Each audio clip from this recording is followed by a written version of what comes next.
Corduroy by Don Freeman.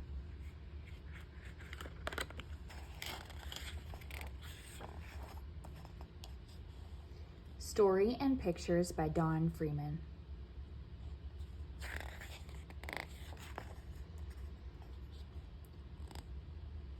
Corduroy is a bear who once lived in the toy department of a big store.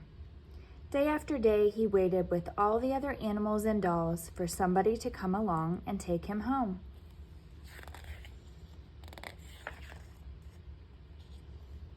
The store was always filled with shoppers buying all sorts of things, but no one ever seemed to want a small bear in green overalls. Then one morning, a little girl stopped and looked straight into Corduroy's bright eyes. "Oh, Mommy," she said, "look, there's the very bear I've always wanted." "Not today, dear," her mother sighed. "I've spent too much already. Besides, he doesn't look new. He's lost the button to one of his shoulder straps."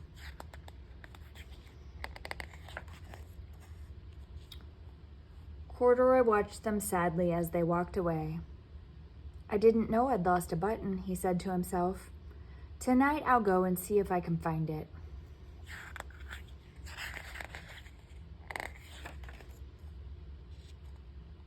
Late that evening, when all the shoppers had gone and the doors were shut and locked, Corduroy climbed carefully down from his shelf and began searching everywhere on the floor for his lost button.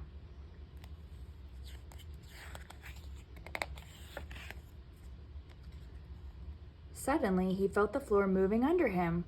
Quite by accident, he had stepped onto an escalator, and up he went. Could this be a mountain, he wondered? I think I've always wanted to climb a mountain.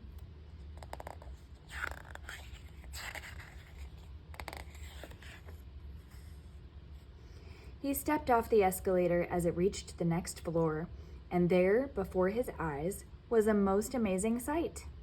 Tables and chairs and lamps and sofas and rows of beds. "This must be a palace," Corduroy gasped. "I guess I've always wanted to live in a palace."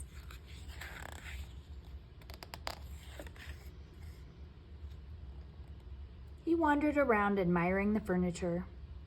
"This must be a bed," he said. "I've always wanted to sleep in a bed." And up he crawled onto a large, thick mattress. All at once he saw something small and round. "Why, here's my button," he cried, and he tried to pick it up. But, like all the other buttons on the mattress, it was tied down tight.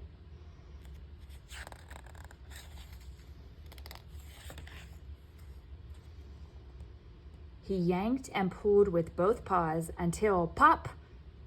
Off came the button, and off the mattress Corduroy toppled, bang, into a tall floor lamp.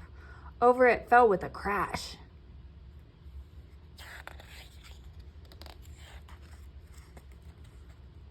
Corduroy didn't know it, but there was someone else awake in the store.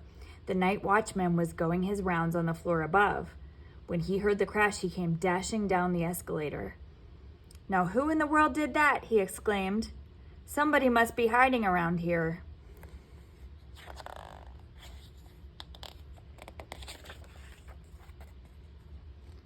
He flashed his light under and over sofas and beds until he came to the biggest bed of all. And there he saw two fuzzy brown ears sticking up from under the cover. "Hello," he said. "How did you get upstairs?"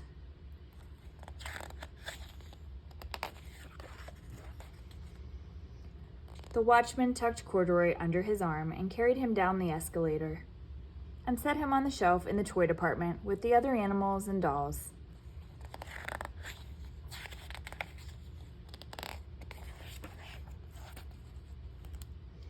Corduroy was just waking up when the first customers came into the store in the morning, and there, looking at him with a wide, warm smile, was the same little girl he'd seen only the day before.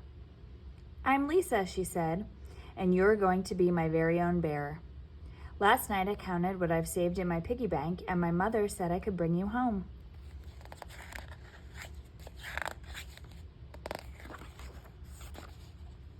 "Shall I put him in a box for you?" the saleslady asked.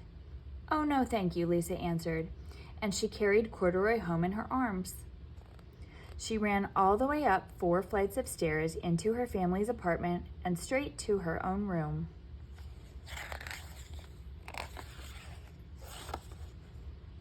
Corduroy blinked. There was a chair and a chest of drawers, and alongside a girl-sized bed stood a little bed just the right size for him.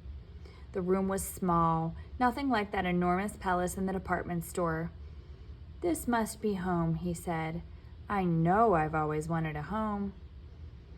Lisa sat down with Corduroy on her lap and began to sew a button on his overalls. "I like you the way you are," she said, "but you'll be more comfortable with your shoulder strap fastened."